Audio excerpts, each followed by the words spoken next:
தேரடியில் கிழக்கு ரத வீதியில் நீங்கள் நின்றீர்களேயானால் அங்கே அண்ணாந்து பார்த்தீங்கன்னா பூங்கோயிலின் கோபுரம் கம்பீரமாக தென்படும். அந்த கோபுரத்தை காணும் பொழுது ஆஹா, இங்கே தான் பூங்கோயிலில் வீற்றிருக்கும் புண்ணியன் இருக்கிறார், இவரை நாம் காண வேண்டும் அப்படின்னு கண்கள் ஏங்கும், மனது அடித்து கொள்ளும்.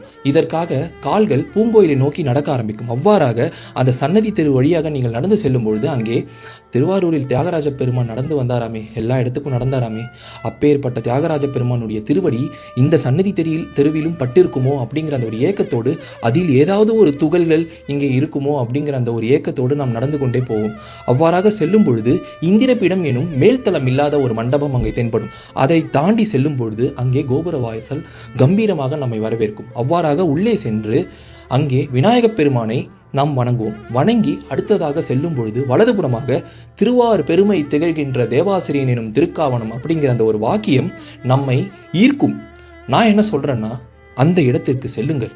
அங்கே சென்று அங்கே அமர்ந்து பாருங்கள், நின்று பாருங்கள், இப்படியும் அப்படியுமா சென்று பாருங்கள். பட் அந்த தேவாசிரிய மண்டபத்தை நன்றாக பாருங்கள்.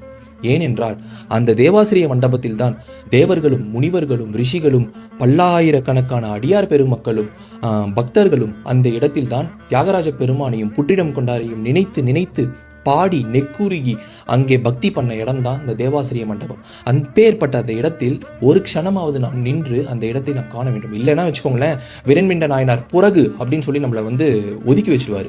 இதற்கு காரணமாகவே அங்கே சென்று சற்று நேரமாவது அமர்ந்து ஒரு முறையாவது திருத்தொண்ட தொகையையும் பெரிய புராணத்தையும் நினைத்து பாருங்கள். ஏனென்றால் இந்த திருத்தொண்ட தொகையும் பெரிய புராணமும் அமைவதற்கு காரணமான மூல இடமே தேவாசிரியன் எனும் திருக்காவணம் தான். இவ்வாறாக நான் தேவாசிரியன் எனும் திருக்காவணத்தில் தங்களை விட்டு செல்கிறேன்.